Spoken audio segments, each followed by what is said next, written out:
All right, everybody, welcome back. We're going to get started. For our next presentation, I'm going to hand it over to Wendy Aboud. She's going to walk you through our latest updates to the channel certification criteria. So with that, Wendy, take it away. Hi, everyone. My name is Wendy Aboud, and I lead strategic partner initiatives and certification requirements here at Roku. I'm going to take a few minutes to share a quick review of the full update to our certification requirements that we published last week. First of all, let's start with a few reminders about Roku's standard practices for updates and certification. We update certification requirements twice a year, in spring and in fall, to coincide with our spring and fall OS updates. For any new requirement, we provide you a minimum of 6 months' notice before they go into effect so that you have plenty of time to schedule and complete that work. All channels must pass all the automated static analysis tests before publishing. When you submit the channel, Roku automatically runs these tests and will let you know if we find any failures. And finally, Roku's performance requirements are currently measured on the current Roku Streaming Stick Plus model 3810 or on the discontinued Roku Express models 3700 and 3710, also known as Littlefield, which you can still find on the second-hand market. I also wanted to remind you of our annual year-end publishing blackout dates around Thanksgiving and the year-end holidays. We do this to ensure we maintain stability for our mutual customers during these periods of very high engagement. This year, the blackouts are as follows. The first blackout window starts just a month away on Friday, November 13th and runs through Sunday, November 29th. The second blackout starts Friday, December 11th and runs through Sunday, January 3rd of next year. As a reminder, we view channels in the order we receive them, and I do also want to emphasize that Q4 is our peak time for channel submissions, which means our response times may be a little longer than usual. So please plan to submit early, and please plan that certification may take a little longer. All right, let's now discuss the changes to the requirements. This update includes 2 new requirements, 1 deletion, and 2 changes. 4 previously announced requirements have also gone into effect on October 1st. So let's start with those. Requirement 1.5 in the advertising section is that if any ad is going to be shown during content intended for kids, then the ad call must flag the video content is child-directed. This is necessary for regulatory compliance. Requirement 2.3 in the payments section is that channels with multiple mutually exclusive subscription options allow upgrades and downgrades to be completed on the Roku device. So for example, if you have a $9.99 base package with ads and a $12.99 base package without ads, you must allow upgrading and downgrading between those packages on device. Requirement 3.2 in the performance section is specific to the app launch performance test. It requires that if you have intermediary screens that render before the home page, you must fire beacons when those intermediate screens are rendered. Requirement 4.8 is that thumbnails must be displayed during trick play for VOD content longer than 15 minutes. As a reminder, in spring this year, Roku added support for standard Dash and HLS thumbnail sheets. And we've now also added new tools to help you generate those thumbnails. Channels with content that is primarily live content are exempt. Okay, let's go on to the new requirements. We've added 2 new requirements this year that become effective April 1st of next year. For AVOD channels in the US that have an inventory relationship with Roku and that also have more than 100,000 streaming hours and 10,000 new installs per month, the requirement is that the channel must integrate Roku's Demand API as part of your ad integration. AVOD channels integrate the Demand API to create a direct, automated connection with demand partners that provides real-time demand across all of your ad inventory. The automated supply and demand matching provided by the Demand API helps you monetize video ad inventory more efficiently by reducing waste and unifying the demand from all sources. There is a dedicated session that will cover more details on this requirement later. The second requirement is Roku Pay product grouping in the purchasing section. SVOD channels with more than one in-channel product must group all mutually exclusive packages together in the developer portal.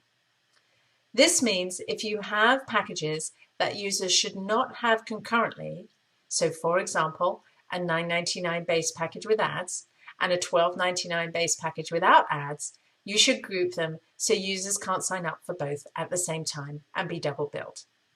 This is quick and easy and saves a lot of potential headache. There's also a dedicated session that will cover this requirement later. Now on to the changes. We've reduced the threshold for the following two requirements, so they will now apply to more partners. For auto account link, we've reduced the threshold from 5 million to 1 million hours streamed per month. Auto account link is an important ease of use feature for users setting up additional devices. We also see that a significant percentage of subscribers don't engage across all devices, so automatically logging in helps reduce that friction and helps with engagement. For the voice control requirement, we've reduced the threshold from 10 million to 5 million hours streamed per month. This requirement is to support voice transport controls such as saying play or pause or fast forward, as well as voice commands for relocating within a piece of content, such as saying rewind 20 minutes or start from the beginning. Finally, we've removed requirement 4.4 for ensuring that video and audio are in sync. It's not because that's not important, because this is one of many standard quality requirements that you are responsible for, and we leave it to you to ensure that your channel is of high quality in general by performing your own extensive QA on the channel before you submit it. Okay, that covers the summary of all the changes for the full certification update, and I'd now like to open it up for your questions. All right, we are back.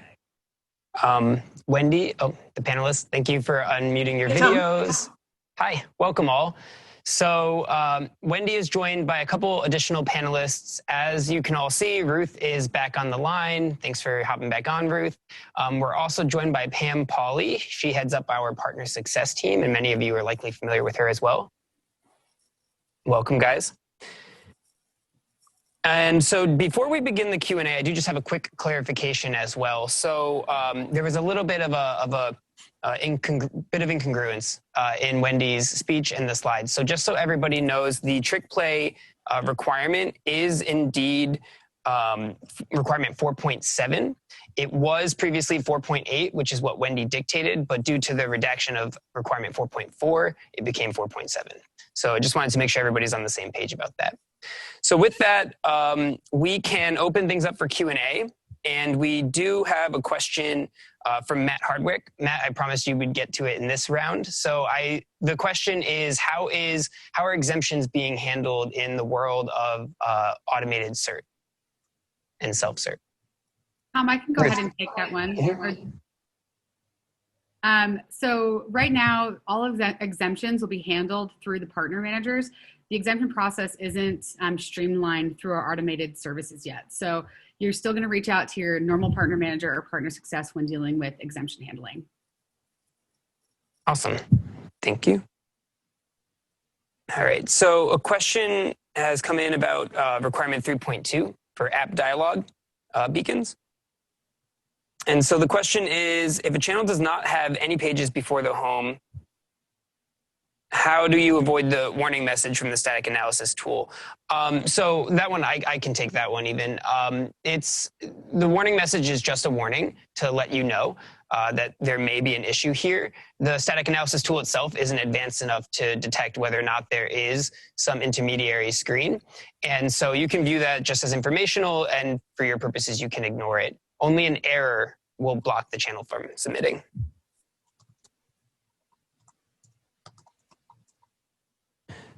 So, okay, so Chris, I see your question here about a more complete description of the dialog beacons. I'll field this one as well as a developer docs question. This is actually something that's been moving up our priority list. We've gotten a little bit of feedback about that doc, and I think there's some areas we can improve and give you additional use cases. So that is something we're going to be spinning up soon. I'll try to send you the doc directly when it's published, but also just keep an eye on it. It'll be updated soon. Tom, while you're looking through those questions, I just wanted to make another clarification, and thanks to one of the attendees, Zach, for asking this in the chat. With our blackout dates, we incorrectly had on the slide, I said it correctly, but on the slide it said November to December. It's actually, the first blackout is Friday, November 13th to November 29th. And on the slide, it said December 29th. So thanks to Zach for his keen eye, and apologies for that mistake. Yeah, thank you, Zach.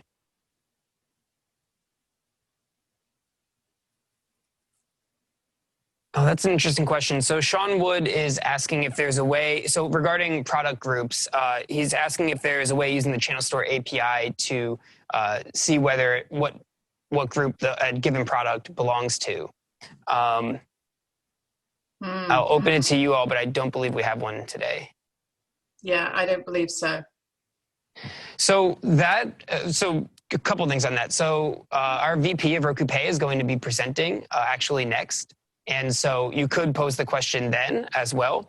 But also just note that the general upgrade, downgrade, and product grouping feature was built to really be handled by the system. So as long as your products are input correctly, the system will handle all sorts of upgrade, downgrading, prorating, cancellations, all of that on your behalf. So I don't know that you'll need to implement anything in your code. All right, so are there any additional questions?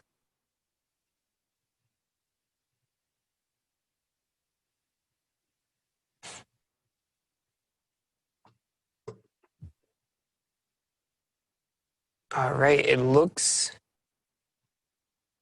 like your presentation knocked it out of the park, Wendy. All right. Very straightforward. Fantastic.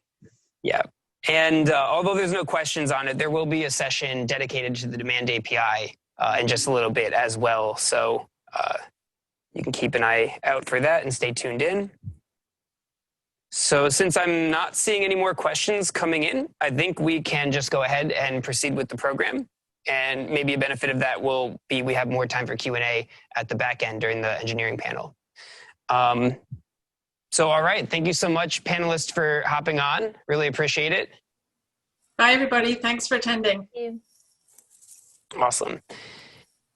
And so now we're going to, as I alluded, we're going to move over to the presentation on our Roku Pay updates.